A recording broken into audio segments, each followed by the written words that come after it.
कौन है कृष्ण? प्रेम है कृष्ण, जीवन का आधार है कृष्ण।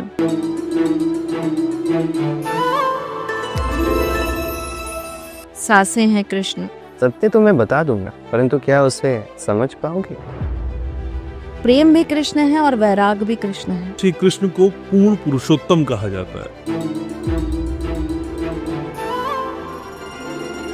हम जब जन्म लेते हैं वो पहली सांस कृष्ण है और जो आखिरी सांस निकलती है वो भी कृष्ण है। महाभारत में उनकी भूमिका क्या वाकई नीतिगत थी, आध्यात्मिक थी या फिर कुछ सिखाने वाली थी?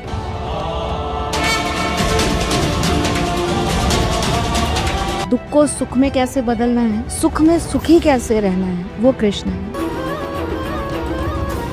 कृष्ण से कैसे दिल लगाया त्रिशला चतुर्वेदी ने? दिल लगाया कहाँ, दिल लगाया कहाँ? ने अपने ठाकुर जी को बोला कि ठाकुर जी आप किसी ऐसे भक्त के यहाँ चले जाएं जो आपको 56 भोग खिला सके। मैं सिर्फ ये जानती हूँ कि जिसके घर वो रहना चाहेंगे ना, वो उसको उस लायक बना देंगे कि वो उसकी सेवा कर पाए। पीरियड्स में ठाकुर जी के मंदिर में नहीं जाना चाहिए, पीरियड्स में ठाकुर जी के मंदिर में नहीं जाना चाहिए। वो मोहब्बत ही क्या जो आंखों में दिखाई ना दे।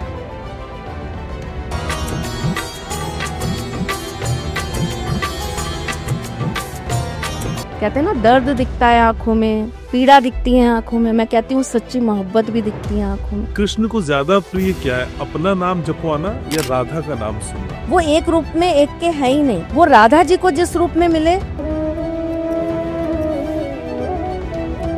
वो रुक्मणी को उस रूप में नहीं मिले।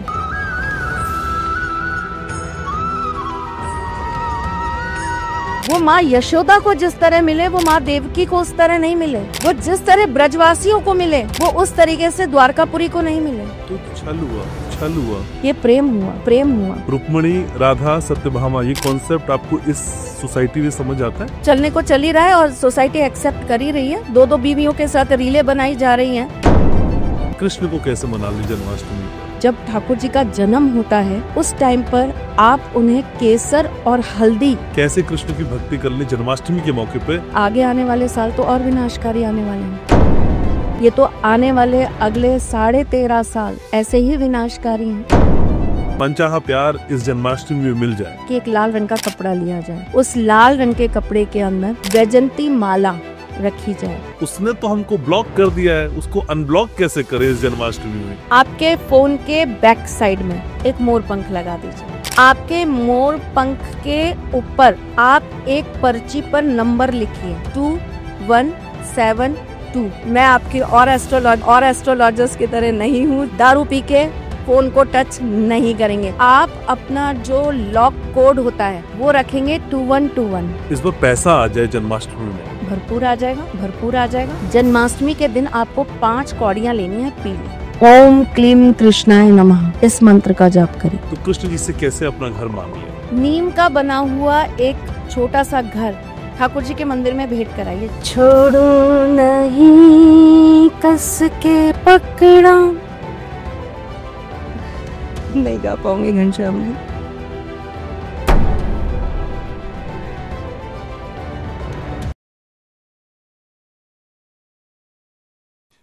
शब्दों को अधरों पे रख के मन के भेद ना खोलो, मैं आंखों को पढ़ सकता हूं, सिर्फ आंखों से बोलो। जब हम भीड़ में होते हैं तो हम कृष्ण की बात करते हैं, और जब अकेले होते हैं तो कृष्ण से बात करते हैं। और कहते हैं जिसने चिंता की उसको बीमारी मिली, और जिसने चिंतन किया उसको बिहारी मिले। तो आज उसी बिहारी के चरणों पे एक अर्जी लगाने की कोशिश हम घनश्याम उपाध्याय पॉडकास्ट के जरिए करने जा रहे हैं। मैं आपके साथ हूं घनश्याम, और वैसे ही कोई कान्हा को चोर नहीं कहता, ये दिल की चोरी करते हैं, और इस चोरी में कुछ भी वापस नहीं मिलता। दिल आया तो फिर आ गया, और घनश्याम उपाध्याय पॉडकास्ट का दिल भी किसी पे आता है, लेकिन थोड़ा सा समय लग जाता है। आज हमने उनको फिर से चुराया है आपके लिए। हमारे साथ हैं वर्ल्ड फेमस एस्ट्रोलॉजर, आप सबकी चहेती, मुस्कुराता हुआ चेहरा और शानदार पर्सनैलिटी, त्रिशला जी। त्रिशला जी, स्वागत है आपका। जय श्री कृष्ण। कैसी हैं आप? बहुत बढ़िया। बहुत देर में समय देती हैं आप हमको। क्या करें, आपने कहा ना कि कोई और चुरा के बैठा है। ठीक है, आज कृष्ण को समझने की कोशिश हालांकि कोशिश हम कितनी कर पाएंगे इसका मुझे अंदाजा नहीं है, लेकिन जब त्रिशला चतुर्वेदी साथ में होती है तो ये कोशिशें मैं अक्सर करता हूं। कौन है कृष्ण? प्रेम है कृष्ण, जीवन का आधार है कृष्ण, सांसें हैं कृष्ण, जीवन है कृष्ण, सब कृष्ण ही कृष्ण है। उठना बैठना चलना सोचना सब कृष्ण है। जब आप बात ही नाम ही कृष्ण का लेते हैं ना, तो जीवन के अंदर हमारे जन्म से लेकर और मृत्यु तक जो है ना वो सिर्फ और सिर्फ कृष्ण ही। और अगर उन्हें ही समझ लिया, जिसके लिए मुझे लगता है कि एक क्या 1000 जन्म भी कम पड़ेंगे, लेकिन अगर थोड़ा बहुत भी उन्हें हमने समझ लिया तो ये जीवन जीना बहुत सरल हो जाता है घनश्याम जी। क्योंकि वो चलती फिरती पाठशाला है। वो जीवन के हर एक दुख और सुख का जो प्रमाण है ना, उनसे हमें बहुत आराम से मिल जाता है। दुख को सुख में कैसे बदलना है, सुख में सुखी कैसे रहना है, वो कृष्ण है। प्रेम भी कृष्ण है और वैराग भी कृष्ण है, भक्ति भी कृष्ण है और भाव भी कृष्ण है, रस भी कृष्ण है और सादगी भी कृष्ण है, माया भी कृष्ण है तो साधक भी कृष्ण है। तो कृष्ण ही है। आप जिस रूप में, जिस रंग में, जिस ढंग में उन्हें अपनाना चाहेंगे वो उस तरह से आपको मिल जाएंगे। प्रेमी बना लीजिए, बेटा बना लीजिए, भाई बना लीजिए, दोस्त बना लीजिए, सखा बना लीजिए, राजा बना लीजिए, भगवान बना लीजिए, जिस रूप में चाहेंगे वो हर वक्त, हर क्षण, हर पल आपके साथ आपको दिखाई देंगे। लेकिन भगवान श्री कृष्ण को पूर्ण पुरुषोत्तम कहा जाता है जी। ये पूर्णता आप कैसी समझती हैं? जब मैं आपको ये बोल रही हूं कि उनके अलावा कुछ है ही नहीं, जो है वही है, शुरू भी वही, अंत भी वही। हम जब जन्म लेते हैं वो पहली सांस कृष्ण है और जो आखिरी सांस निकलती है वो भी कृष्ण है। जीवन जीते हैं तो कृष्ण के साथ हैं और जीवन जब खत्म हो जाता है तो कृष्ण के साथ है। आप एक चीज समझिए, हर चीज इस पृथ्वी पर, इस जन्म में अस्थिर है। चाहे वो आप नाम ले लीजिए, शोहरत ले लीजिए, माया ले लीजिए, रिश्ते ले लीजिए, या हमारी खुद की काया ले लीजिए, सब क्या है? अस्थिर है। कब तक होगा कोई प्रमाण नहीं, कब तक साथ चलेगा कोई गारंटी नहीं, दोबारा मिलेगा कोई गारंटी नहीं। लेकिन एक कृष्ण ही है जो जन्म से साथ है मृत्यु तक, मृत्यु के बाद भी जो साथ है अगले जन्म तक, वो फिर कृष्ण है।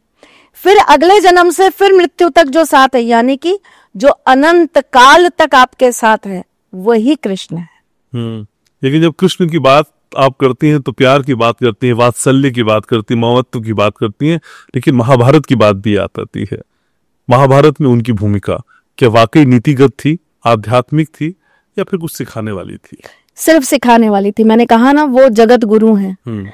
उनकी हर एक लीला, उनकी हर एक रची हुई, उनकी जो भी क्रीड़ाएं थी, या उनके पूरे जीवन काल के अंदर जो कुछ भी हुआ, चाहे वो आप कालिया नाग का पार्ट ले लीजिए, चाहे आप उनके रास को ले लीजिए, चाहे उनकी गोपियों को ले लीजिए, महाभारत को ले लीजिए, द्वारकाधीश को ले लीजिए, रणछोड़ को ले लीजिए, आप किसी भी उनके एक भाग को उठाएंगे, आप सिर्फ ये पाएंगे कि वो चीज हमें कहीं ना कहीं कुछ ना कुछ सिखा कर जा रही है। लेकिन खुद त्रिशला चतुर्वेदी जब कृष्ण की बात करती हैं तो चेहरे की आभा थोड़ी सी बदल जाती है। कृष्ण से कैसे दिल लगाया त्रिशला चतुर्वेदी ने? दिल लगाया कहाँ, सर्वस्वी वही है, सब कुछ ही उन्हीं से लगाया, उन्हीं से पाया। जन्म भी उन्हीं का दिया हुआ है, ज्ञान भी उन्हीं का दिया हुआ है, सब उन्हीं का है। तो उनसे लगाने जैसा कुछ था नहीं, जो उनसे पाती गई वही बस उनके साथ बांटती गई। और ठाकुर जी बहुत ब्लेस्ड हूँ, कुछ बहुत शायद पिछले जन्मों में अच्छे कर्म किए होंगे कि ठाकुर जी ने स्वयं चुना था अपने लिए मुझे कि मेरा नाम जाप करो। देखिए, ईश्वर को भजने के लिए, ईश्वर का नाम जाप करने के लिए, ईश्वर के प्रति प्रेम, ये भी ईश्वर की ही चाह से आप कर सकते हैं, वरना आप भटकते रहते हैं। ऐसा तो नहीं है घनश्याम जी के जीवन के अंदर परेशानियां मेरे नहीं आई, मैंने डिफिकल्ट टाइम नहीं देखा, या मैंने जीवन के उतार चढ़ाव नहीं देखे, या मैंने जिंदगी के अंदर अच्छे बुरे वक्त को या अच्छे बुरे रिश्तों को नहीं देखा। सब देखा, सब कुछ देखा, अपनों को पराया होते देखा, बहुत ज्यादा दरिद्रता भी देखी, तो बहुत एक टाइम पर पैसा भी देखा, बहुत तिरस्कार भी सहा, तो बहुत शोहरत भी देखी। लोगों को एक टाइम था जब कोई अपने यहाँ रखने को तैयार नहीं था। आज वो टाइम है कि लोग तरसते हैं कि माँ 1 घंटे के लिए ही सही आप हमारे घर तो आ जाइए। तो जीवन के सारे पहलू देखे, लेकिन इन सब पहलुओं में सिर्फ जो एक चीज कॉमन थी ना, वो थे मेरे ठाकुर जी। दुख था तब भी वो थे, सुख है तब भी वो है। मैं आपसे एक चीज शेयर करती हूँ। एक ऐसा समय आया था जब मेरे यहाँ जो मेरे ठाकुर जी हैं उनकी सेवा चलती है, और मेरे पास दिवाली का समय था और मेरे पास इतने भी पैसे नहीं थे कि मैं उनके नए वस्त्र लाकर उनको दिवाली पर नए वस्त्र पहनाकर उनकी पूजा कर पाऊं। तो पहली बार मेरे मन से मैंने अपने ठाकुर जी को बोला कि ठाकुर जी मैं ये चाहती हूँ कि आप किसी ऐसे भक्त के यहाँ चले जाएं जो आपको 56 भोग खिला सके, जो आपको नए नए वस्त्र रोज पहना सके, जो आपकी सेवा उस भाव से कर सके, जो आपको वैसे रख सके जैसे गिरधर है, जैसे आप दिखाई देते हैं दुनिया को, हमेशा सजे धजे, नए नए कपड़ों में, नए नए वस्त्रों में, नए नए रंगों के साथ, क्योंकि ठाकुर जी खुद रंग हैं, जीवन के अलग अलग रंग ठाकुर है। तो उन सारे रंगों के साथ आप हमेशा सजे रहें। आप बिलीव करिए, मैं बिल्कुल आपसे सत्य बोल रही हूँ, सामने ही खड़े हैं, इनसे क्या झूठ बोलना। वो दिन और आज का दिन है, मेरे ठाकुर जी ने एक बार पहनी हुई पोशाक दोबारा धारण नहीं करी है। और जब ये पॉडकास्ट खत्म होगा तो मैं आपको दिखाऊंगी। आप जो ये पूरा घर देख रहे हैं ना, यहाँ हम रहते नहीं है, आपको पता है जी। आपको यहाँ हर कमरे में सिर्फ ठाकुर जी का सामान और ठाकुर जी की पोशाकें मिलेंगी। तो ये है कृष्ण, कि आप जब भाव से उनकी पूजा करेंगे, जब आप भाव से उनसे प्रेम करेंगे ना, तो वो सब कुछ आपको समर्पित करेंगे, सब कुछ आपको देंगे। और जिनके साथ उनको रहना होगा वो उस लायक उसको बना देंगे कि तू मेरी भक्ति कर पाए, तू मेरी सेवा कर पाए। लोग मुझसे कहते हैं, आप कहते हो माँ कि ठाकुर जी अपने यहाँ रखने चाहिए, घरों में ठाकुर जी होने चाहिए, अपने घर के अंदर मंदिरों में ठाकुर जी को रखना चाहिए। पर आप ये बताओ ना, हम तो उनके नित्य उस तरीके से पूजा कर नहीं पाएंगे, हम उनके लिए नए नए वस्त्र उस तरीके से ला नहीं पाएंगे। भाई एक लिमिटेड सैलरी है, लाख है, 1.5 लाख है, 50,000 है, 60,000 है, कैसे कर पाएंगे, कैसे करेंगे? तो मैं उनसे यही कहती हूँ कि इस बात पर मेरी सारी ज्ञान और मेरी सारी थ्योरीज फेल है। मैं सिर्फ ये जानती हूँ कि जिसके घर वो रहना चाहेंगे ना, वो उसको उस लायक बना देंगे कि वो उसकी सेवा कर पाए। तो ये कृष्ण है। देखिए बहुत सारे सवाल जवाब आते हैं। जैसे कई लोग मुझसे कहते हैं, आप कृष्ण भक्त हैं, आप कृष्ण जी को बहुत मानती हैं। चलो मैं नजर आती हूँ आपको, यही मेरा बहुत बड़ा सौभाग्य है कि मेरे नाम के आगे ये शब्द लग रहा है कि मैं कृष्ण भक्त हूं। मैं तो तर गई इस जीवन से। तो अब कई लोग ऐसा कहते हैं कि हम भी करते हैं उनकी सेवा, हम भी उनकी पूजा करते हैं, पर हम बहुत दुखी रहते हैं, हम बहुत परेशान रहते हैं। हमारे नियमों में कोई दिक्कत है, या हम उनसे ढंग से उनका पूजन पाठ नहीं कर पा रहे हैं। क्या दिक्कत आती है कि ठाकुर जी हमारी नहीं सुनते, आपके सुन लेते हैं। अब कई लोग एग्जाम्पल देते हैं, जब मैं उनको एस्ट्रोलॉजी के थ्रू समझाने की कोशिश करती हूँ कि ये नियम अपनाइए, ये चीज करिए, ये चीज मत करिए। अब जैसे मेरा एक बहुत विवादित एक भाग है जिसको लोगों ने बहुत अलग अलग तरह की टिप्पणियों से मुझे कुछ लोगों ने सराहा भी, और कुछ लोगों ने मेरे ऊपर उस चीज पर बहुत नेगेटिव कमेंट्स भी करे, जिसपे मैं ये कहती हूँ कि पीरियड्स में ठाकुर जी के मंदिर में नहीं जाना चाहिए। तो उनका ये कहना है कि बहुत बड़े कथावाचक जो हैं और बहुत सारे ऐसे गुरु हैं जो कहते हैं कि जाना चाहिए, कोई दिक्कत नहीं है। मैं यहाँ पर थोड़ा सा उस चीज को विवादित कर देती हूँ, मैं कहती हूँ नहीं करना चाहिए, ठीक है। तो अब लोग ये कहते हैं कि आप ये बात कहती हैं, अब आप ये बताइए कि शबरी ने तो झूठे बेर खिलाए थे राम जी को, और राम जी ने खा लिए थे वो झूठे बेर। ठाकुर जी के दोस्त सुदामा जी, उनके लिए 3 मुट्ठी वो लेकर गए थे, धान, उन्होंने तो वो भी खा लिया था। चावल, कच्चे चावल खा लिए थे उन्होंने, पकने भी नहीं दिए थे, पकाए भी नहीं थे जी। उन्होंने खा लिए थे। तो वहां क्या है? तो यहां मेरा घनश्याम जी एक क्वेश्चन आपसे है, मैं आपसे पूछना चाहती हूँ, क्योंकि आप मीडिया लाइन के भी हैं और आप बहुत सारे लोगों से मिलते हैं। मैं तो इतने लोगों से मिलती भी नहीं जी। मेरी तो दुनिया बहुत सीमित है, मैं और मेरे ठाकुर जी।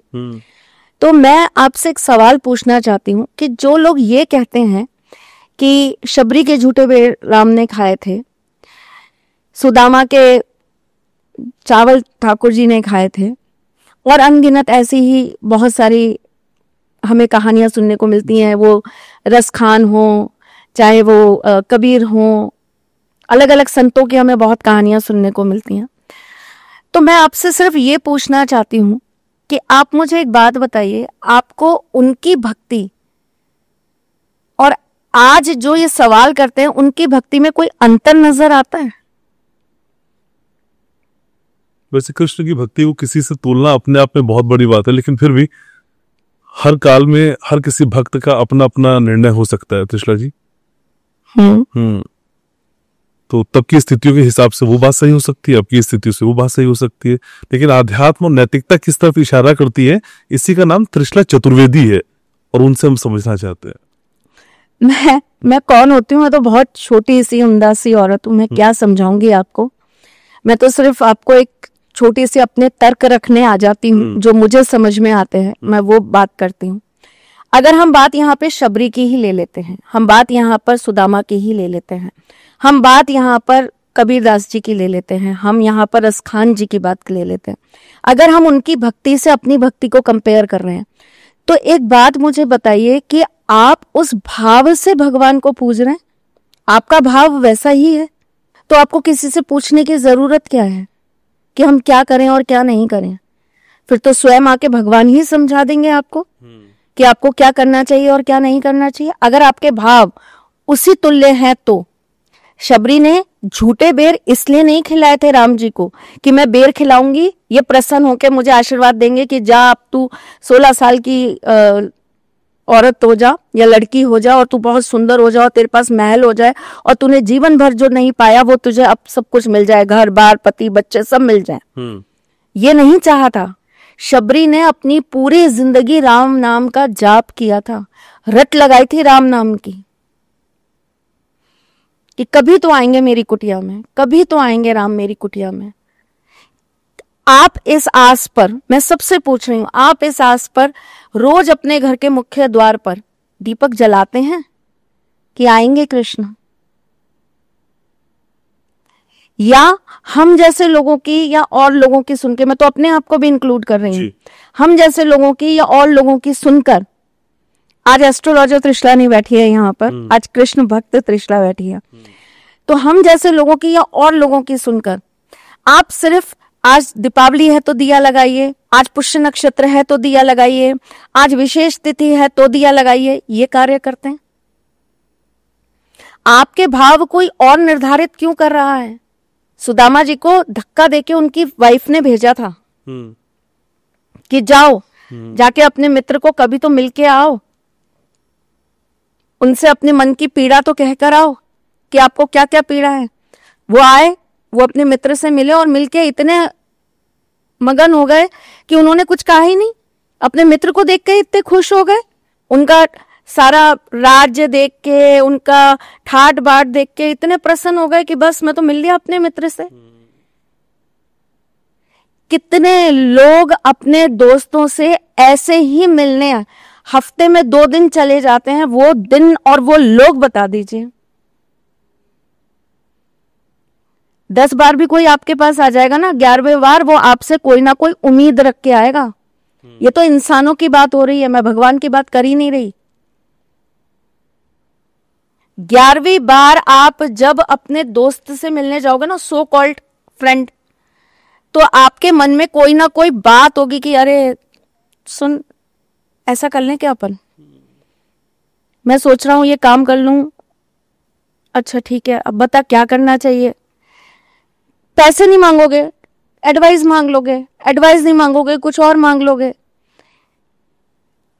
करोगे कि नहीं करोगे? बिल्कुल ठीक है, बिल्कुल ठीक। शांत होके जाके अपने दोस्त के पास बैठ जाओगे कि बस तेरा होना ही मेरे लिए बहुत है, मैं तो तुझे देख के ही खुश हो गया, अब जो भी दुख, जो भी पीड़ा, जो भी कठिनाइयां आएंगी जीवन की, वो मैं अपने आप देख लूंगा, लेकिन तू साथ है ना, तो मुझे एक बल मिल गया तेरे से, मैंने तेरे से एक एनर्जी ले ली, अब मैं आगे देख लूंगा मुझे क्या करना है। कितने लोग, ईमानदारी से कमेंट करके बताना, कितने लोग अपने दोस्तों के साथ इस नियत के साथ आज भी जुड़े हैं? दोस्त हैं आजकल? हैं, मेरे तो हैं, गिनती के हैं लेकिन हैं। ऐसे ही वाले हैं? ऐसे ही वाले हैं। सिर्फ आपके रहने भर से उनको बहुत सुकून मिल जाता है। मेरे होने नहीं होने की भी बात नहीं है, उनको ये मालूम है कि ये है ना, तो कभी कोई दिक्कत, कोई परेशानी कभी जीवन में आई तो अपने आप ही हम इसके ही बल से उसको ठीक कर देंगे, इसका होना भी जरूरी नहीं होगा। तो स्वार्थ तो वहां भी है? नहीं है। भविष्य के लिए ही सही नहीं है। एक ताकत मिलती है ना किसी को देखकर, किसी के साथ होकर, आप किसी से एक एनर्जी लेते हो ना कि बस ठीक है, हमारा दोस्त है ना, साथ खड़ा है हमारे, बस ठीक है, बहुत है। यही वजह है हमारे जीने की, क्योंकि ये दोस्त है मेरा। एक बहुत अच्छा सवाल मुझसे अभी कुछ दिन पहले किसी ने पूछा। मैं एक छोटे से फंक्शन में गई थी जी। तो मुझे वहां पर कोई बहुत चर्चित पर्सनालिटी मिले। उन्होंने मुझसे पूछा कि त्रिशला जी, हमें पता है कि 3-4, आप बहुत बार आपको सुना है कि 3-4 लोग हैं जिनसे आपको बहुत अत्यधिक प्रेम है जी, जैसे कि ठाकुर जी हो गए, आपकी मम्मी हो गई, आपके हस्बैंड हो गए, आपके बच्चे हो गए, सबको होता है, आपको भी है। इसके अलावा कौन सा ऐसा व्यक्ति है जिससे आपको बहुत ज्यादा प्यार है? तो मैंने बोला, मैं खुद, मुझे मेरी आत्मा से बहुत प्यार है, क्योंकि जब से मैंने जन्म लिया है ना, मेरी आत्मा ने सिर्फ और सिर्फ एक ही नाम पुकारा है, वो है कृष्ण। तो मुझे मेरी आत्मा से बहुत प्यार है। अगर मुझे वापस कभी कोई भी देह मिली तो मैं चाहती हूँ आत्मा मेरी इतनी ही शुद्ध, इतनी ही पवित्र होकर उस देह को मिले जो अभी मिली है। हम ना पूरी जिंदगी अपने आप से ही घनश्याम जी प्यार नहीं कर पाते, तो हम भगवान से, इंसान से या किसी और से प्यार करने की क्या बात करते हैं? वैसे हमारे व्यूवर्स को आपसे बहुत प्यार है, और मैं जब आपसे बात करता हूं तो मैं इस स्थिति में भी आ जाता हूं कि मैं बोलूं या देखूं या क्या करूं। और आपकी आंखों की नमी जो इस वक्त है ना त्रिशला जी, वो तो आपने आंखों की जो नमी आपने ठाकुर जी का नाम लिया है तो वो नमी तो बनी ही रहेगी, वो हटेगी नहीं। शायद यही प्यार है। तो ये आत्मा का प्यार है जो आंखों से झलकता है। हाँ, बिल्कुल झलकता है। वो मोहब्बत ही क्या जो आंखों में दिखाई ना दे। कहते हैं ना, दर्द दिखता है आंखों में, पीड़ा दिखती है आंखों में, मैं कहती हूँ सच्ची मोहब्बत भी दिखती है आंखों में। आप किसी की आंखें पढ़कर बता सकते हो कि हाँ, इसको किसी से सच्ची मोहब्बत है। तो मोहब्बत ही क्या जो आंखों से दिखाई ना दे, आपके चेहरे के भाव ही ना बदले उस मोहब्बत के नाम पर, तो वो मोहब्बत क्या है? मैंने कई पॉडकास्ट आपके देखे हैं और कई बार देखे, लेकिन जो इस वक्त मैं आपको देख पा रहा हूँ और जो मैं आपके आंखों में इस वक्त पढ़ने की कोशिश कर पा रहा हूँ, वो बहुत अलग है, बहुत अलग है। मैंने भावुक होती त्रिशला नहीं देखी पहले। अब नाम उनका लेंगे तो भावुकता तो आएगी, क्योंकि भाव ही वही है, भावुकता ही वही है, भावना ही वही है, सब कुछ ही वही है। लेकिन अब जन्माष्टमी बहुत नजदीक है और इतने शानदार अवसर पे मेरे व्यूवर अगर कृष्ण की भक्ति में आपकी ही तरह लीन होना चाहते हैं तो कैसे मना लें? जन्माष्टमी कैसे मना लें? तो देखिए, ये अपने अपने है ना अलग अलग घर के रिवाज होते हैं। कृष्ण को कैसे मना लें जन्माष्टमी पर? कृष्ण को कैसे मना लें? कृष्ण तो सिर्फ प्रेम से ही मनेंगे। तो प्रेम पूर्वक बुलाइए, और सब लोग छोटे छोटे लड्डू गोपाल अपने घर के अंदर रखते ही हैं, उनकी नित्य सेवा करते ही हैं, तो उनका झूला जरूर उस दिन सजाइए, उन्हें झूले में विराजमान करिए, पीताम्बरी वस्त्र पहनाइए। अच्छा। और जब ठाकुर जी का जन्म होता है उस टाइम पर आप उन्हें केसर और हल्दी युक्त चंदन का तिलक लगाइए। चंदन ले लीजिए, हल्दी ले लीजिए और केसर ले लीजिए, तीनों को मिलाइए और उसका तिलक आप उनके जन्म पे जब स्नान कराते हैं, पंचामृत स्नान कराते हैं, उसके बाद उनके मस्तिष्क पर जरूर लगाइए। ये सबसे सरल और सबसे प्यारा तरीका है ठाकुर जी को रिझाने का। वैसे कई जगह और लगातार सोशल प्लेटफॉर्म पे कहा जा रहा है मंगल का साल है, बहुत खतरनाक है, लेकिन इस खतरनाक साल में कैसे कृष्ण की भक्ति कर लें जन्माष्टमी के मौके पे कि इसको सब कुछ मिल जाए और कुछ जाए ना हाथ से। देखिए, हम किसी चीज का दोष अगर हम प्रकृति के साथ हो रही जो चीजें हैं या हमारे जीवन में जो घट रही चीजें हैं, उनको हम अगर ग्रहों के साथ इस तरह से जोड़ें कि ये मंगल का साल है इसलिए ये बहुत विनाशकारी है, तो घनश्याम जी आगे आने वाले साल तो और विनाशकारी आने वाले हैं, तब क्या कहेंगे? इससे ज्यादा, बिल्कुल इससे ज्यादा। चलिए, ये मंगल है, आगे जो अगला आएगा वो तो और विनाशकारी आएगा, तब क्या कहेंगे? उसके बाद जो आएगा वो और ज्यादा आएगा, फिर क्या कहेंगे? ये तो आने वाले अगले 13.5 साल ऐसे ही विनाशकारी हैं, कुछ ना कुछ नित्य नया होता रहेगा। जब कोरोना आया था तभी मैंने कहा था कि ये यहाँ खत्म नहीं हुआ, अभी यह आरंभ है, अभी अंत नहीं हुआ, अंत होना बाकी है।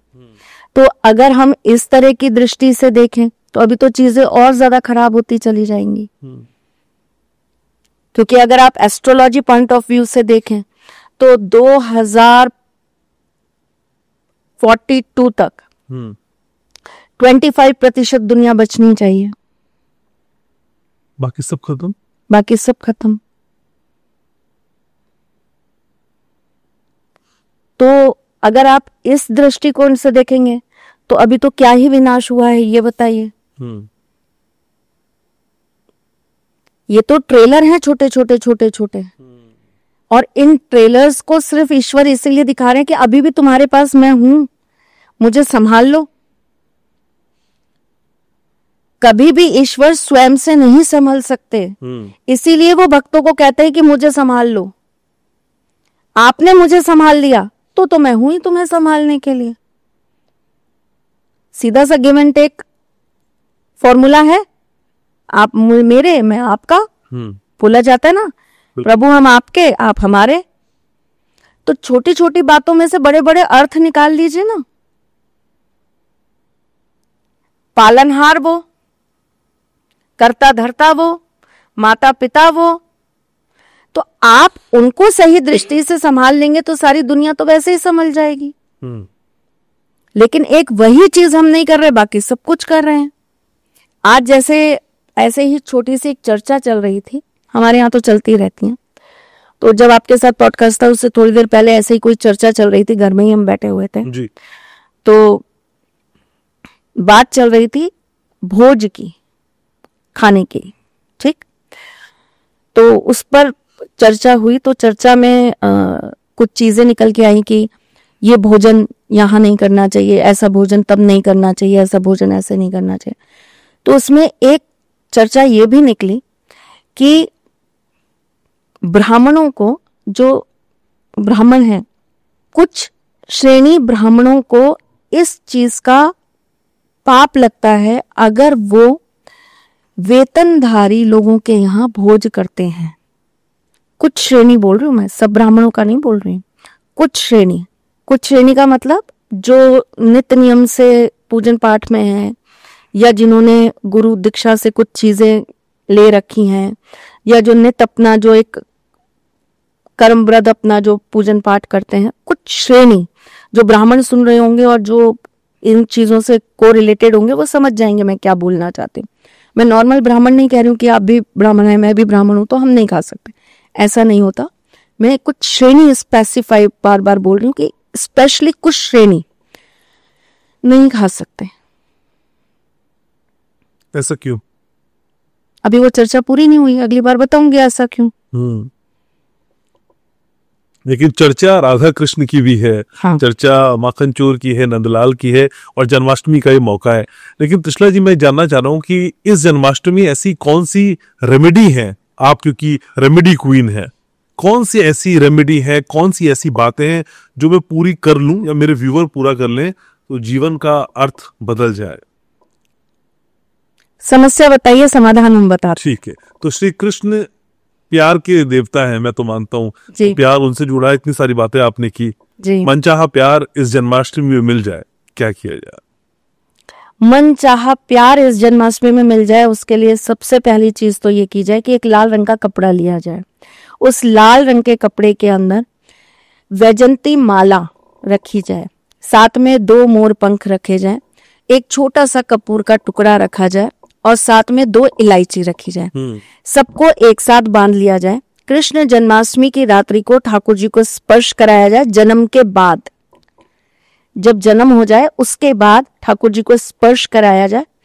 उसमें से जो वैजंती माला है उसे आप जिससे भी विवाह करना चाहते हैं उसका नाम लिखकर एक पेपर पर, उस पेपर के ऊपर रख देंगे अपनी अलमारी में या अपनी किसी भी पर्स में सेफ जगह पर, जहां कोई उसे बार बार छुए नहीं। मोर पंख जो है वो आप अपने रूम में लगा लेंगे। इलायची और कपूर उसी लाल कपड़े में आप वापस से बांधकर उस व्यक्ति का नाम 11 बार लेकर ठाकुर जी को पुनः अगले दिन अर्पित कर देंगे। तो वो हमको मिल जाएगा। कोशिश तो रहे कि ठाकुर जी का आशीर्वाद जरूर रहेगा। लेकिन उसने तो हमको ब्लॉक कर दिया है, उसको अनब्लॉक कैसे करें इस जन्माष्टमी में? उसका फोन खुद से आ जाए। फोन होता है ना आपका, आपके फोन के बैक साइड में एक मोर पंख लगा दीजिए। अच्छा, ठीक। आपके मोर पंख के ऊपर आप एक पर्ची पर नंबर लिखिए 2172। 2172 उसको उसके ऊपर स्टिक करके और अपना बैक कवर लगा दीजिए। एक कार्य ये हो गया। दूसरा, आप अपना जो वॉलपेपर रखेंगे वो आप राधा कृष्ण का रखेंगे, लेकिन कुछ शर्तों के साथ, क्योंकि आपको फिर पता है कि मैं तो रिस्ट्रिक्शंस लगाऊंगी। मैं आपकी और एस्ट्रोलॉजर्स की तरह नहीं हूं जो ये बोल देंगी कि कर लीजिए कोई बात नहीं। भाव से कर रहे हैं ना, भाव के लिए पहले अंदर से स्वार्थ हटाना पड़ता है, तब भाव भक्ति होती है। आप भी मेरी एस्ट्रोलॉजर ही हैं। नहीं, मैं औरों की बात कर रही हूँ, क्योंकि भाई देखिए फिर वही कंट्रोवर्सी होती है कि ये बहुत स्ट्रिक्ट है, ये हर चीज पे कॉज लगाती हैं, ये कहती हैं ये नहीं करना, ये नहीं करना, बाकी सब हमें कंफर्ट जोन में जीने देते हैं। तो मेरा तो थोड़ा सा अलग रास्ता है, तो मैं तो कहूंगी यहाँ पे, और खास करके जब बात मेरे ठाकुर जी की हो रही है, मेरी राधा रानी की हो रही है, तो मैं तो रिस्ट्रिक्शंस लगवाऊंगी। फिर आप उस फोन को लेकर टॉयलेट बाथरूम में नहीं जाएंगे, गंदे हाथों से उस फोन को स्पर्श नहीं करेंगे, हाथ धुले होंगे, आप झूठे मूठे हाथ से अपनी स्क्रीनिंग नहीं चलाएंगे। इन बातों का आप ध्यान रखेंगे। दारू पी के फोन को टच नहीं करेंगे। अगर दारू पीनी है, ये सारे काम करने हैं, तो ये कार्य मत करिएगा। थोड़ा सा रिस्ट्रिक्टेड रहिएगा अगर मेरे मतलब का काम करना है। तो आप राधा कृष्ण की फोटो लगाइए। कैसी फोटो लगाएंगे राधा कृष्ण की? आलिंगन वाली फोटो लगाएंगे, जिसमें ठाकुर जी और राधा कृष्ण जो हैं, राधा जी और ठाकुर जी जो हैं वो आलिंगन में हैं। ठीक, ऐसी फोटो आप अपने स्क्रीन पे लगाएंगे और आप अपना जो लॉक कोड होता है वो रखेंगे 2121। सबको बता दिया आपने। अब ये तो आप नहीं बताएंगे ना कि हम ये काम कर रहे हैं। 2121 ये आप अपना लॉक कोड रखेंगे तो आपका ब्लॉक किया हुआ व्यक्ति जरूर आकर्षित होकर आपके पास वापस आएगा। वैसे श्री कृष्ण दरिद्रता को दूर करते हैं, गरीबी को दूर करते हैं, वैभव आपके जीवन में लाते हैं। इस बार पैसा आ जाए जन्माष्टमी में, भरपूर आ जाएगा। देखिए, जो स्वयं श्रीपति हैं तो उनसे ज्यादा तो ये आशीर्वाद कोई दे सकता है आपको। और दूसरी सबसे बड़ी बात पता है क्या होती है घनश्याम जी? लोग लक्ष्मी जी को प्राप्त करना चाहते हैं। हाँ। और लक्ष्मी जी को प्राप्त करने के लिए वो ये भूल जाते हैं कि वो ऐसी पत्नी है जो अपने पति के बिना बिल्कुल नहीं रह सकती, वो वियोग में रह ही नहीं सकती। ठीक, वहीं अगर आप श्रीपति को बुलाएंगे तो लक्ष्मी जी साथ चली आएंगी। तो हम यहाँ पर जो अब उपाय आपको बताने जा रहे हैं वो ठाकुर जी का भी और राधा रानी का भी है। अच्छा। लेकिन ठाकुर जी साथ होंगे तो राधा रानी अपने आप आ जाएंगे, या राधा रानी साथ होंगे तो ठाकुर जी अपने आप आ जाएंगे। तो आपको क्या करना है, जन्माष्टमी के दिन आपको 5 कौड़ियां लेनी है पीली। ठीक, आपको एक पीले रंग का कपड़ा ले लेना है, उसके चारों कोनों पर आपको हल्दी से स्वास्तिक बना देना है, 5 कौड़ियां बीच में रखनी है, और जहां पर आप वो कौड़ियां रखेंगे उसके नीचे आप हल्दी से ही या तो मोरपंख से या अनार की कलम से आप वहां पर लिख देंगे श्री राधा, और 5 कौड़ियां आप उसके ऊपर रख देंगे। रात को जब जन्म कराएंगे ठाकुर जी का, ठाकुर जी को स्पर्श कराएंगे, धूप बत्ती दिखाएंगे इस पोटली को, और इसे ले जाकर आप अपनी तिजोरी में स्थापित कर देंगे। ठाकुर जी संग राधा, राधा संग ठाकुर जी, आप यहाँ हमेशा वास करेंगे और श्री जी के साथ हमेशा आपके घर में रहेंगे। पिछली बार जब हम मुलाकात की थी हमने आपसे, तो आपने बताया था कि मकान लेने का ये अचूक उपाय है, और कमेंट में कई लोगों ने बताया कि हाँ भाई ये चीजें होती हुई नजर आ रही हैं। लेकिन अभी जो रह गए उस कतार में, और जन्माष्टमी का मौका है जो मैं बार बार कह रहा हूँ आपसे, तो कृष्ण जी से कैसे अपना घर मांग ले? नीम का बना हुआ एक छोटा सा घर ठाकुर जी के मंदिर में भेंट कराइए जन्माष्टमी पे। किस समय? दिन में कर दीजिए, शाम को कर दीजिए, रात को कर दीजिए, बस ठाकुर जी के मंदिर में नीम की लकड़ी का बना हुआ आप मकान वहां पर रखाइए, और उनसे कहिए कि आप जिस तरीके से ये मैंने आपको एक भवन भेंट में दिया है, आप भी मुझे भेंट में एक भवन दे दीजिए। ठीक है। आप हर बात को बहुत खूबसूरती से बताती हैं, और जब हम कृष्ण जी की बात कर रहे हैं तो राधा का जिक्र होना जरूरी है। बिल्कुल है। कृष्ण को ज्यादा प्रिय क्या है, अपना नाम जपवाना या राधा का नाम सुनना? राधा जी का नाम सुनना। ऐसा क्यों? जब आप किसी से मोहब्बत करते हैं ना, तो आपको सुकून उसी से मिलता है, और जो आपका सुकून है ना, उसी को सुनना आपको बहुत पसंद होता है। तो राधा जी सुकून है कृष्ण जी का, मोहब्बत है कृष्ण की। तो नेचुरल बात है कि जब आप किसी से प्यार, कभी आपने देखा है घनश्याम जी, लड़कों का तो मुझे पता नहीं क्योंकि मैं ज्यादा लड़कों की टोली में कभी रही नहीं, हालांकि कोविड में ही पढ़ी लिखी हूँ, बहुत लड़के हैं जो मेरे फ्रेंड्स रहे हैं और अभी भी हैं स्टिल, पर क्या है कि मैं खुद ही टॉमबॉय जैसी थी, तो सब ना बहुत डरते थे। आज भी मतलब वो मुझसे बात करते हैं ना, जितने मेरे फ्रेंड्स हैं, तो वो मतलब इस तरह से बात करते हैं कि पता नहीं कौन सी बात पे अभी गुस्सा कर देगी या चिल्ला देगी, तो इससे बड़ा संभल के बात करो। तो एक होता है ना कि लहजे में और थोड़ा सा ठहराव से बात करना। तो मुझे लड़कों का ज्यादा नहीं पता क्योंकि उन्होंने उस तरह से कभी मेरे सामने बात नहीं करी। उनको पता था अभी ये 1 मिनट के अंदर हमारी झाड़ लगा देगी अगर हमने किसी लड़की की बात कर ली या इसके सामने ऐसा कुछ भी कह दिया तो। लड़कियों का जितना, जो हमारे दौर में लड़कियां थी तो जिनके भी अफेयर्स चल रहे थे या जिनके भी बॉयफ्रेंड थे, तो क्या होता था कि जैसे वो उनकी बात, कोई ना कोई बात हो रही होती थी ना, वो उनकी बातें निकाल लेती थी। कई बार ऐसा होता था कि जैसे कोई नाम है, सपोज करिए कोई पुनीत ही नाम है, ठीक है, जब देखो तब पुनीत, जब देखो तब पुनीत। तो कई बार हम लोग कहते थे जितनी माला तूने नहीं जपी ना पुनीत के नाम की, उतनी हमने जप ली तेरे सुनते सुनते। तो ना ये एक आदत होती है, जब आप when you are in love ना किसी के साथ, तो आपको उस व्यक्ति की बातें करना, उस व्यक्ति की बातें सुनना, उस व्यक्ति से रिलेटेड चीजें डिस्कस करना। जैसे कोई भी बात होगी, अरे हलवा बना के लाई है, ये तो पुनीत को भी बहुत पसंद है। भाई पुनीत यहाँ है ही नहीं तो क्यों बोल रहे हो कि पुनीत को बहुत पसंद है? जो लोग हैं उनको बोलो कि इसको बहुत पसंद है, अभी खिला देंगे। आज पुनीत सारे खुश होने वाले जितने हैं। ठीक, तो ना मतलब मेरे कहने का मतलब ये है कि मैं आपको एक एग्जाम्पल समझा रही हूँ कि जब आप किसी से प्यार करते हो ना, तो उसका ना चाहते हुए भी उसका जिक्र आप बार बार करते हो और बार बार आप चाहते हो कि औरों से उसकी ही बातें हो। कई फ्रेंड्स तो इसलिए परेशान हो जाते कि यार ये बैठेगा या बैठेगी ना तो अब ये अपने लवर की ही बातें छेड़ेंगे। नहीं सुननी भाई, नहीं सुननी, वो कैसा है, वो क्या करता है, उसे क्या पसंद है। मेरी एक बेस्ट फ्रेंड है, उनकी मैरिज हो गई।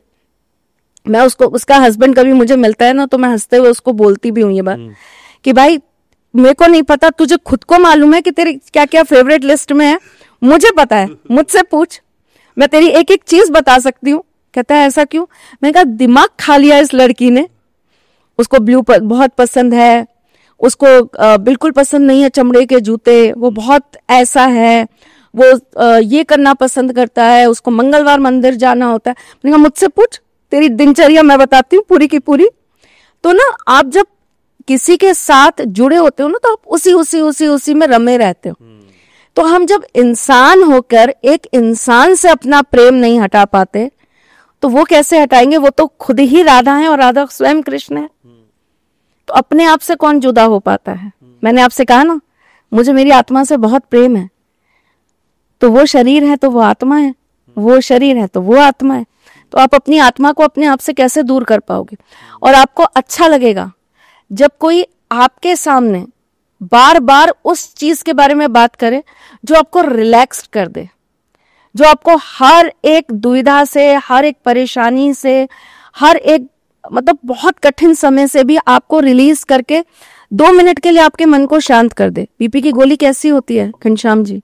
सिर में दर्द होने लगता है, चक्कर आने लगते हैं, और जैसे बीपी की गोली खा ली सब ठीक, रिलैक्स। चाहकर भी गुस्सा नहीं आएगा, चाहकर भी आप किसी के ऊपर चिल्ला नहीं पाओगे। अगर आपने वो गोली खा ली तो आप बड़े काम कूल हो जाओगे। तो बस राधा नाम ऐसा ही है, सुकून देने वाला। तो कृष्ण को पाना है, राधा को भज ले तो हो जाएगा। कृष्ण को पाने के बहुत अलग अलग तरीके हैं। आप किस वे में कृष्ण को पाना चाहते हो? मैंने कहा ना, वो बहुत मल्टीपल हैं, वो एक रूप में एक के है ही नहीं। यही तो उनकी लीला का सबसे अच्छा भाग है कि वो कभी भी किसी को एक रूप में मिले ही नहीं। वो राधा जी को जिस रूप में मिले, वो रुक्मणी को उस रूप में नहीं मिले। वो सुदामा को जिस रूप में मिले, अर्जुन को वो उस रूप में नहीं मिले। वो कर्ण को जिस रूप में मिले, वो उस तरीके से दुर्योधन को नहीं मिले। वो गोपियों को जिस तरीके से मिले, वो अपनी बाकी पटरानियों को उस तरह नहीं मिले।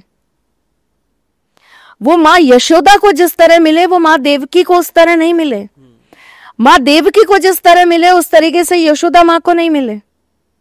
वो जिस तरह के नंद बाबा के लल्ला थे, वो कभी भी उस तरीके के किसी और के लल्ला नहीं हो पाए। वो जिस तरह ब्रजवासियों को मिले, वो उस तरीके से द्वारकापुरी को नहीं मिले। तो आप मुझे बताइए ना, वो मिले किसको? तो छल हुआ, ये प्रेम हुआ। आज के समय में अगर हम ऐसा करें तो एग्जिस्ट कर पाएगा? अगर आप ठाकुर जी जैसे बन जाएंगे तो बिल्कुल एग्जिस्ट कर पाएगा। इतने रूप एक ही व्यक्ति की आपको लगता है क्यों नहीं हो सकते? एग्जिस्ट हो सकते, और क्यों नहीं हो सकते, और क्यों नहीं होते? रुक्मणी, राधा, सत्यभामा, ये कॉन्सेप्ट आपको इस सोसाइटी में समझ आता है? चलने को चल ही रहा है और सोसाइटी एक्सेप्ट कर ही रही है। 2-2 बीवियों के साथ रीलें बनाई जा रही हैं, दिन रात अपनी फैमिली को दिखाया जा रहा है, कभी उसमें थर्ड भी एंट्री मार जाती है। और वो काम किस लिए हो रहा है? वो कृष्ण है। वो कृष्ण तो नहीं है, लेकिन आप सोचिए ना कि जब सोसाइटी उस चीज को एक्सेप्ट कर रही है, मैं तो आपके एक्सेप्टेंस की बात कर रही हूँ, तो फिर वो रुक्मणी वाला प्रेम अगर कोई कर ले, कृष्ण जी ने जैसे रुक्मणी जी से किया था, या जैसे राधा माँ से किया था, या जिस तरीके से सत्यभामा से किया था, तो एक्सेप्टेंस क्यों नहीं होगा? जब आप एक गलत सोर्स के लिए भी एक्सेप्टेंस कर रहे हो, आपको पता है कि ये सारी चीजें क्यों करी जा रही हैं, सिर्फ पॉपुलैरिटी के लिए, फेम के लिए, नेम के लिए, उसमें किसका क्या भला हो रहा है? मेरे पास हजारों लड़कियां, हजारों लड़के आते हैं जो ये कहते हैं जब वो कर सकते हैं तो हम क्यों नहीं कर सकते? वो 2-2 रख सकते हैं तो मैं भी एडजस्ट कर लूंगी, कोई बात नहीं, उसकी वाइफ है ना, कोई दिक्कत नहीं है, मैं भी उसके साथ रह लूंगी, लिव इन में रह लूंगी। शादी नहीं हो सकती तो लिव इन में रह लूंगी, कोई बात नहीं। ये सही है? नहीं है। आप प्रेम का स्तर तो पाइए पहले उस तरह का। आप राधा जैसा प्रेम करके तो दिखाइए जैसे कृष्ण ने किया था। आप मानती हैं राधा का प्रेम रुक्मणी से बहुत अगाध था, ज्यादा था? बहुत ज्यादा था। मतलब ये मानती हैं कि प्रेमिका हमेशा पत्नी पे हावी होती है? प्रेमिका पत्नी पे हावी होती है ये तो मैं नहीं कह पाऊंगी, या आदमी का दिल पत्नी के हिसाब से प्रेमिका के लिए ज्यादा धड़कता है? नहीं, नहीं, ये भी मैं नहीं कह पाऊंगी। क्यों प्रेम दिल के नजदीक होता है और रिश्ता दूर हो जाता है? रिश्ता और प्रेम भी तो रिश्ता है, पर वहां किसी तरह का अधिकार नहीं होता है ना? क्यों नहीं होता? शादी में तो बदलती अधिकार आ जाते हैं। वो तो जबरदस्ती के अधिकार होते हैं ना। यहाँ ही दिल का अधिकार होता है, दिल पे अधिकार होता है। प्रेम में जहाँ समर्पण होता है, न्यौछावर होता है, बलिदान होता है, त्याग होता है, लेकिन जब वो हम रिश्ते में तब्दील कर देते हैं, मुझे लगता है वो थोड़ा कम होने लग जाता है। ऐसा नहीं है? जहां स्वयं श्री कृष्ण ने अपनी भगवत गीता में ये बात बोली है कि जहां पर आप अपने प्रेम के अंदर किसी भी चीज को लेकर आप जब डिमांडिंग हो जाएंगे तो चीजों में बदलाव आ जाएंगे। तो शादी करते ही प्रेम की मृत्यु होना तय है। उसको जीवित रखने के लिए आपको अपने अंदर से उस प्रेयसी को भी हमेशा जिंदा रखना पड़ेगा। ऐसा हो कहाँ पाता है? क्यों नहीं हो पाता? क्यों नहीं हो पाता? प्रेयसी पत्नी बन जाती है। क्यों नहीं बन सकती? और नहीं बने तब पत्नी को प्रेयसी कैसे बनाया जाए? आपको अपने पति की साथ हमें एक बात बताइए, एक सबसे अच्छी वाइफ कौन होती है? या आप अच्छे से समझा पाएंगे? मैं ये बता सकता हूँ कि अच्छा पति कौन होता है। अच्छा मैं ज्यादा अच्छा ही बता पाऊंगी कि अच्छा पति कौन होता है। चलिए, एक अच्छी पत्नी जो है ना, वो होती है जो अपने पति के साथ हर चीज, हर बात शेयर करने के लिए कैपेबल हो। शादी का रिश्ता सबसे बड़ा आधार क्या है? विश्वास। जो ये मान के चलते हैं कि पति और पत्नी दो अलग अलग हैं, दो अलग अलग भाग हैं, शादी वहीं आधी हो जाती है। आपको ये मानना पड़ेगा कि चाहे वो प्रेमिका हो चाहे वो पत्नी हो, आपको ये चीज एक्सेप्ट करनी पड़ेगी, है एक ही, है एक ही, अलग नहीं है। मैं 5 घंटे अगर अपने पति से दूर हूं तो 5 घंटे बाद उनको ये पता होगा कि इस 5 घंटे में एक एक पल इसने क्या किया था। ये पता करना आवश्यक होता है, ये बताना आवश्यक होता है। क्यों? क्योंकि आप में ही तो हैं। विश्वास की तो बात आप कर रही हैं। विश्वास तभी तो जागृत होगा। हम जब छोटी चीजें छुपाने लगते हैं तो हम बड़ी चीजें भी छुपाने के लिए सज हो जाते हैं। कृष्णा जी, 2 चीजें मुझे लगता है, एक होता है कि हम छुपाते हैं, एक होता है हम नहीं बताते। दोनों चीजों में अंतर है। नहीं बताने का रीजन क्या होता है? छुपाना तो नहीं होता। रीजन क्या होता है? हमने क्यों नहीं बताया? आवश्यक नहीं लगा। क्यों नहीं लगा? वो आपका बेटर हाफ है, उसको जानना नहीं चाहिए आप क्या कर रहे थे। अथॉरिटी हुई। नहीं, ये अपनत्व हुआ। ये अथॉरिटी कैसे हुई? आपके पल पल का हिसाब अगर कोई हिसाब कौन मांग रहा है? हाँ। आपको बताना चाहिए। सामने वाले ने आपसे मांगा नहीं, आपने दिया। और इसलिए क्योंकि उसको हम पे विश्वास नहीं, इसलिए क्योंकि वो आप ही हैं, इसलिए क्योंकि वो आपका ही आधा अंग है, इसलिए क्योंकि वो आप ही में समाहित है, तो उसे पता होना चाहिए एक पति पूरे दिन भर में क्या कर रहा है। चलो ठीक है, आपने कॉपी में क्या लिखा, आपने मेरे साथ पॉडकास्ट में क्या बोला, आपने अपने इनको क्या समझाया, दैट्स नॉट इम्पोर्टेंट, लेकिन एक छोटी छोटी चीजों की जानकारी तो आप दे सकते हैं ना। और ना दूं तो मैं प्यार नहीं करता। फिर उस प्यार में कहीं ना कहीं थोड़ा करके गैप आना स्टार्ट हो जाता है। कम्युनिकेशन हर प्यार की सबसे पहली कुंजी है। अगर कम्युनिकेशन ढंग से नहीं होगा तो चीजों में हमेशा एक लकीर आएगी ही आएगी। ये आप आजमा के देख लीजिएगा, जितने रिश्ते टूटते हैं ना, उनकी सबसे बड़ी प्रॉब्लम ही यही है, कम्युनिकेशन, समझदारी, म्यूचुअल अंडरस्टैंडिंग, जो लोग आपस में रखना ही नहीं चाहते। अगर आज एक लड़की कमा रही है और वो मार्केट जाकर 4 जोड़ी कपड़े अपने लिए लेकर आ गई, तो हस्बैंड तुरंत उसको ये कह देगा, क्या जरूरत है इस फिजूल खर्ची की। आप बहुत प्यार से ये भी उस समय कह सकते हैं, बहुत अच्छा, बहुत सुंदर लग रहा है, बढ़िया लग रहा है। और जब आपको लगे समय देखकर, जब आप अपने अच्छे पलों में हो, तब आप उन्हें ये बात समझा सकते हैं कि 4 की जगह 2 से भी कम चल सकता था ना। हमें और भी चीजें प्लान करनी है, हमें गाड़ी लेनी है, हमें घर लेना है, हमें एक अच्छी छुट्टियों पर जाना है, हॉलीडे बिताना है, तो 4 की जगह 2 भी चलता।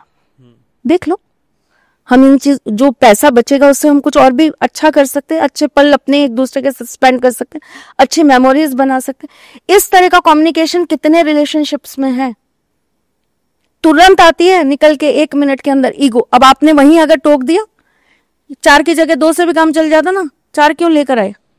सामने वाले को क्या लगा, मैं कमा रही हूं ना, मैं अपने पैसों से लाई हूं ना। तो त्रिशला जी, यहाँ पे मुझे ऐसा भी लगता है कि जिस रिश्ते में अगर हमको फिल्टर होके बात करनी पड़े, इस समय मैं ऐसा कहूंगा तो इसे बुरा ना लग जाए, मुझे ऐसा कहना चाहिए या नहीं कहना चाहिए, फिर वहां अपनत्व कहाँ रहा, फिर वहां प्यार कहाँ रहा, फिर कहाँ विश्वास कहाँ रहा। ये तो हम दूसरों से बात करते हैं ना, जो अपना है उसके सामने तो सब कुछ कह सकते हैं, मुझे ऐसा लगता है। आपके बच्चे हैं जी, आप उनकी परवरिश जब करते, जब वो कोई कुछ कर रहे होते हैं या कुछ गलत कर रहे होते हैं, तो क्या आप हमेशा उन पर शाउट करते हैं, हमेशा उनको गुस्सा करते हैं? नहीं। या आप उनको प्यार से समझाते हैं, जब वो थोड़े नॉर्मल उसमें बैठे होते तो आप उनको कहते हैं बेटा ऐसा नहीं करना चाहिए आपको, ये चीज ठीक नहीं होती। अगर सपोज करिए आपके यहाँ कोई 2 मेहमान आए और बच्चों ने उनको सही से ग्रीट नहीं किया, उनको अच्छे से नमस्कार नहीं किया या पैर नहीं छुए, तो आप क्या उनको ऐसा बोलते हैं कि बेटा जी आप ये गलत बात है, वो आए थे आपसे बड़े थे, आपको हाथ जोड़कर उनको नमस्कार करना चाहिए था, उनके पैर छूने चाहिए थे, वो आपके बाबा तुल्य हैं या वो आपके नाना तुल्य हैं, तो आपको उनके पैर छूने चाहिए थे। तो बच्चे आपको पलट के कहते हैं हाँ पापा सॉरी गलती हो गई, अगली बार से हम ध्यान रखेंगे। ऐसा होता है नहीं होता है? होता है, लेकिन जिस रिश्ते को हम यहाँ पे समझने की कोशिश कर रहे हैं वो भी एक बच्चा ही है, वो भी एक बच्चा ही है, वो रिश्ता वो हमेशा बच्चा ही बना रहता है। आप उस बच्चे, अगर आप उस रिश्ते को कभी बहुत गहराई से जाकर देखेंगे ना, एक गर्लफ्रेंड जो होती है उसको क्या पसंद आता है कि हमेशा उसका बॉयफ्रेंड उसको किस तरीके से ट्रीट करे। अरे सोना खाना खाया तुमने, अच्छा उठ गई हो, अच्छा सिर में दर्द है दवाई भेजू, बच्चे की तरह ही ट्रीटिंग चाह रहे हो ना आप, या बड़े हो जा रहे हो, मैच्योर हो जा रहे हो कि वो कॉल नहीं कर रहा कोई बात नहीं, वो बात नहीं कर रहा कोई बात नहीं, वो बिजी होगा। कितने दिन तक चलती है ये अंडरस्टैंडिंग इस रिश्ते में? अगर 4 दिन आप अपनी वाइफ को कहीं आउट ऑफ स्टेशन जाकर फोन नहीं करेंगे ना साहब, तो 5वें दिन उसका भड़बड़ाते हुए आपके ऊपर कॉल आएगा। नहीं, मैं तो सुबह शाम ना करूं तो भी कॉल आ जाता भड़बड़ाते हुए बस। तो क्या है ये रिश्ता? बच्चा, एक छोटा बच्चे की तरह ही आपको इसको पालना पड़ता है, हर वक्त आपको इसको जो है फीड करना पड़ता है। तो वही फीडिंग सिखा रही हूं मैं आपको। फिर हम राधा कृष्ण तो नहीं बन पा रहे हैं, नहीं बन पाएंगे, तो फिर हम यही तो आपको समझा रहे हैं कि वो एक ही थे, वो हो ही नहीं सकते दूसरे। उस लेवल का प्रेम, वो प्यार कल्पना करना भी हमारे लिए बहुत बड़ी बात है। पिछली बार जब मैं आपसे मिला था तो आपने मुझे मीरा की कहानी बताई थी जी। और कहा था कि भाई मुझे तो सब में सिर्फ गोपियां ही गोपियां दिखाई देती हैं जी। राधा कृष्ण की कोई ऐसी कहानी जो आपके जहन में आती हो, जो आप मुझे बताएं कि भाई ये राधा कृष्ण का प्यार है? और जितनी बातें भी हम अभी कर रहे थे ये कोई डिबेट नहीं है, मैं अपने मन की बातें नहीं, मैं सुनो, मैं इस चीज को डिबेट की तरह लेती भी नहीं, मैं इस चीज को एक बहुत हेल्दी कन्वर्सेशन ले रही हूँ, और ये मुझे लगता है कि ये हमें करना ही चाहिए। जो नहीं आता वही समझने के लिए हम यहाँ आए हैं, क्योंकि घनश्याम जी यही प्रॉब्लम है, यही जो कम्युनिकेशन हो रहा है ना हमारा, यही हर एक रिश्ते की नींव है। और आपको पता है ये जो रिश्ते अब बदलते जा रहे हैं, जो इनके रंग रूप बदलते जा रहे हैं, उसका भी मेन कारण यही है कि हम आपस में बात नहीं करते, हम कम्युनिकेट नहीं करते। हमारी कम्युनिकेशन सिर्फ व्हाट्सएप, मैसेंजर या इंस्टाग्राम चैट रह गई है। हम सिर्फ फोटो खींचते हैं, उस पे डालते हैं wow we are lovely couples, we are happy couples, लेकिन अंदर से अगर आप देखेंगे ना तो सब खोखला है, उसमें लवली जैसा कुछ है नहीं। आपने एक चीज नोट करी, मैं अभी आपके साथ बैठी, मुझे जरूरत नहीं थी, ठीक, लेकिन मैंने करा, आपने देखा, फिर वो उतनी सी बात मेरे भी चेहरे पे स्माइल ले आती है और उनके भी चेहरे पे स्माइल ले आती है। फिर कहाँ जरूरत पड़ती है कि हम सोचें कि हमें किसी और की जरूरत है, कोई एक्स्ट्रा मैरिटल अफेयर चलाना है, या हमें किसी और से प्यार पाना है, या कोई और हमको समझेगा, या कोई हमको जानेगा। जब कोई एक है आपके पास जो आपके लिए पूर्ण है, जो आपकी छोटी छोटी चीजों का ख्याल रख रहा है, और आप उसको छोटी छोटी चीजें अपनी मन की शेयर कर पा रहे हो, बहुत बड़ी बात हो जाती है, बहुत बड़ी बात। इसमें फिर मेरा एक विचार है, आपने जो किया पॉडकास्ट शुरू होने से पहले आपने सर को फोन किया और बताया कि जो उन्होंने दिया था आपने खा लिया। वो आपने जिस भाव से किया वो आपका स्वयं का भाव था। अगर मैं ये सोचूं अरे यार मैंने तो बताया ही नहीं, मुझे तो बताना था, नहीं बताऊंगा तो कलेश हो जाएगा, इन दोनों चीजों में मुझे लगता है अंतर है। ये भाव जो आपके खुद का है वो लाना प्यार हो सकता है, लेकिन किसी की बंदिश में खुद को फिट करना प्यार बंदिश होता ही नहीं है ना। हाँ। प्यार में बंदिश होती ही नहीं है ना। उन्होंने तो मुझे नहीं कहा, मैं तो घर जाती तो भी वो मुझसे पूछ लेते तुमने खा लिया था। उन्होंने कोई बंदिश में मुझे बना के नहीं दिया था। वो अपने कॉल पर बिजी थे, उनका क्लाइंट था कॉल पे, वो कॉल ले रहे थे अपनी, और उसी बीच में उन्होंने वो कॉल कट की। उनको बोला कि मैं आपको 15 मिनट में दोबारा कॉल करूंगा, मुझे एक बहुत अर्जेंट काम आ गया।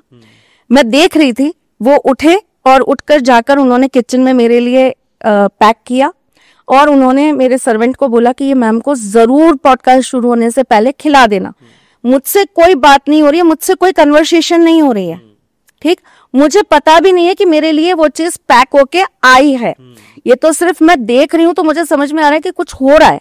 वो किचन में गए हैं, उन्होंने कुछ बनाया है, किसके लिए बनाया, बच्चों के लिए भी बनाते हैं, he is a very good cook, उनको बड़ा मजा आता है हम लोगों को खिलाने में। तो मुझे लगा बच्चों के लिए बना दिया होगा, क्योंकि मम्मी ने आज खाना बनाया था, मेरी मम्मी ने, तो शायद मम्मी का खाना उनको नहीं समझ में आता, क्योंकि मम्मी राजस्थानी टिपिकल खाना बनाती हैं, तो वो बच्चों को कभी कभी नहीं समझ में आती वो चीज़, तो मुझे लगा वो शायद बच्चों के लिए कुछ बनाने गए होंगे। तो जब मैं निकलने लगी तो मम्मी ने मुझे बोला, उन्होंने भी कुछ नहीं बोला, मम्मी ने मुझे बोला कि वो कवरसान है ना, तेरे लिए कुछ बना के उसमें रखा है, तो तू खाना बाद में खाना, लेकिन पहले वो खा लेना जो कवर साहब ने तेरे लिए बना के रखा है। तो मैंने कहा अच्छा वो मेरे लिए बनाने गए थे, बात यहाँ पर हो गई। आपस में कोई कम्युनिकेशन नहीं है हमारा यहाँ पर कि उन्होंने मुझे बताया या मैंने उनसे पूछा। फिर जब मैं आ गई, मेरे दिमाग में रहा ना कि उन्होंने मेरे लिए मेहनत करी, ठीक, एफर्ट्स डाले, क्यों, क्योंकि कल जब मेरा शूट खत्म हुआ था और मैं घर पहुंची थी तो मुझे बहुत तेज भूख लग रही थी, तो उन्होंने जाके देखा कि ये बहुत भूखी वापस आई है, तो उन्होंने आज मेरे लिए स्पेशली ये काम करके भेजा कि भूख लगेगी तो बीच में कुछ कुछ खाती रहेगी करके। तो मैंने आके पूछा, मैंने कहा सर ने कुछ बांध के दिया था, तो बोले हाँ मैम ये 3 पैकेट आपके लिए सर ने पैक करके दिए। तो मैंने एक पैकेट वो तैयार होते होते मैंने खा लिया, तब मैंने उनको वो फोटो भेजा कि मैंने खा लिया। तो ये प्यार है, एक स्वीट फीलिंग है, वो जबरदस्ती ना उनको मैंने कहा कि आप मेरी केयर ही नहीं करते, मैं काम कर रही हूँ, आपको कोई चिंता ही नहीं है कि आपकी बीवी ने कुछ खाया नहीं खाना, कोई जबरदस्ती नहीं थी। घर में 4-4 नौकर हैं, कोई भी दे देता खाने को, और मैं खुद सक्षम हूँ, सजू, मेरी माँ थी, मैं थी, मेरी बेटियां थी, हम में से कोई भी कुछ भी सोच के मेरे लिए ला सकता था, खिला सकता था। पर being a husband, being a lover, being a good friend, उन्होंने उस चीज के लिए एफर्ट डाला कि नहीं ये अब शाम को आएगी, ये भूखी ना रह जाए कल की तरह, ये फिर खाना नहीं खाएगी, तो मुझे इसकी चिंता है। उन्होंने वो काम किया, उस चीज की रिस्पेक्ट करते हुए, उस भाव को समझते हुए मैंने उनको वही एक प्यार भरा थैंक्स भेज दिया। हो गया ना कंप्लीट, दोनों का दिन बन गया, उनका भी और मेरा भी। ठीक है, तो प्यार में बंदिश नहीं, चाहत का होना जरूरी, बहुत जरूरी है। और मैंने आज पॉडकास्ट से पहले बहुत सारी चीजें नोट की हैं जी। त्रिशला जी आती हैं तो फोन पे किसी की क्लास भी लगा देती हैं, हड़का भी देती हैं। त्रिशला जी आती हैं तो अगाध प्रेम सर के प्रति जो था वो भी मैंने देखा। मैंने आज देखा त्रिशला जी आती हैं तो गुनगुनाती भी हैं, और पता नहीं मेरे दिल पे वो बात लगी, और मुझे लगा कि आज पॉडकास्ट में जब राधा कृष्ण की बात होगी तो मैं जरूर कहूंगा त्रिशला जी से कि कृष्ण की भक्ति में क्या गुनगुनाती हैं आप। तेरी गलियों का हूँ आशिक, तू एक नगीना है। आगे की लाइन भी होती तो बहुत अच्छा लगता। छोड़ू नहीं कस के पकड़ा, छोड़ू नहीं कस के पकड़ा, है दामन तेरा, छोड़ू नहीं कस के पकड़ा। नहीं गा पाऊंगी घनश्याम जी, अब बहुत इमोशनल है। रुलाया मैंने आज आपको बहुत। ठाकुर जी की बात छेड़ देगा फिर मेरे ऐसे ही आंसू निकलने लगते हैं। जब मैं घर से निकल रही थी तो मैंने ऐसे ही हमको अभी जाना है वृंदावन, तो मैंने ऐसे ही अपने हस्बैंड को चलते चलते बोला कि इस बार मैं वृंदावन जाऊंगी ना तो आप मुझे कुछ दिलाओगे वहां से, मुझे कुछ लेके आना है, पर वो आप ही दिलाओगे, मतलब आप ही को दिलाना पड़ेगा, और वो आप मेरे लिए जरूर वहां से करना। तो जब मैं यहाँ पहुंची थी तो उन्होंने मुझे एक मैसेज भेजा, व्हाट्सएप किया कि चल रही हो वृंदावन, चलो तुम्हें झुमकियां दिलाऊंगा जिसमें मोर पंख लगे होंगे। तो ना मतलब मुझे ऐसा लगता है आई एम ब्लेस्ड, क्योंकि शायद मैंने जिसे बहुत ज्यादा पूजा है, जिसे अपना सर्वस्व माना है, वो मेरे लिए सिर्फ प्रेम है और कुछ भी नहीं। मुझे मेरे ठाकुर जी से सिर्फ एक ही चीज मिली है, वो है प्रेम, अथाह का प्रेम। और वही सेम चीज उन्होंने, मैं बहुत ब्लेस्ड हूँ कि मेरे हस्बैंड के रूप में मुझे दिए, कि उनसे भी मुझे अथाह का प्रेम मिलता है। तो मेरे लिए ना ये प्यार बहुत बड़ी चीज है। और आपने ये कहा था, मैं आपके एक और क्वेश्चन का आंसर देने जा रही हूँ।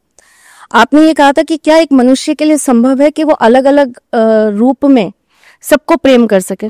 तो बिल्कुल संभव है ना। आप अपनी मदर को अलग तरह से प्रेम करते होंगे, अपने बच्चों को अलग तरीके से, पत्नी को अलग तरीके से, दोस्तों को अलग तरीके से, व्यूअर्स को अलग तरीके से, हम जैसे लोगों को अलग तरीके से।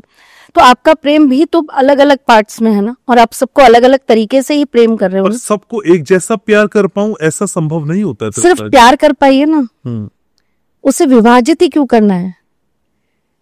प्रेम किसी भी चीज से युक्त नहीं होता, प्रेम में मिलावट नहीं होती है कि इस प्रेम में वासना होगी तो ये प्यार होगा, इस प्रेम के अंदर फिजिकल कुछ होगा तो प्रेम होगा। प्रेम तो प्रेम है। प्रेम तो आप सबसे एक जैसा भी कर सकते हैं ना, अगर सिर्फ प्रेम ही करना चाहें। समान मात्रा में सबके साथ एक साथ नहीं कर पाऊंगा। क्यों? इंसान हूं, कृष्ण नहीं। कर पाएंगे, प्रयास तो करना चाहिए, कोशिशें तो करनी चाहिए। पर कुछ लोग होते हैं जिंदगी में जो खास होते हैं, कुछ लोग और उससे थोड़ा कम होते हैं, लेकिन कृष्ण की तरफ से सबको समान भाव में एक जैसा एक मात्रा में प्यार कर कोशिश तो कर सकते हैं ना घनश्याम जी। हम कृष्ण जैसे तो नहीं बन सकते, वो तो असंभव है। हाँ। वो तो असंभव है, लेकिन हम प्रयास तो कर सकते हैं। हम ठाकुर जी जैसे नहीं बन सकते, पर ठाकुर जी के कुछ पद चिन्हों पे चल तो सकते हैं। कुछ भक्ति, कुछ प्रेम ठाकुर जी के लिए वैसा तो हम अपने अंदर भी भर सकते हैं। और कृष्ण भक्ति का अर्थ ही यही है कि थोड़े थोड़े कृष्ण मैं हो जाओ, थोड़े थोड़े कृष्ण जैसे हो जाओ। मैं तो जिस तरीके से मैं अपने एक भाई से प्यार करती हूँ, मैं अपने सातों भाइयों से उसी तरह से प्रेम करती हूँ। मैं अपनी मम्मी से वैसा ही प्यार करती हूँ, मैं अपने बच्चों से वैसा ही प्यार करती हूँ, मैं अपने स्टाफ से वैसा ही प्यार करती हूँ। लेकिन ज्यादा प्यार किससे करती हूँ? ठाकुर जी से। ठाकुर जी के बाद मेरी माँ।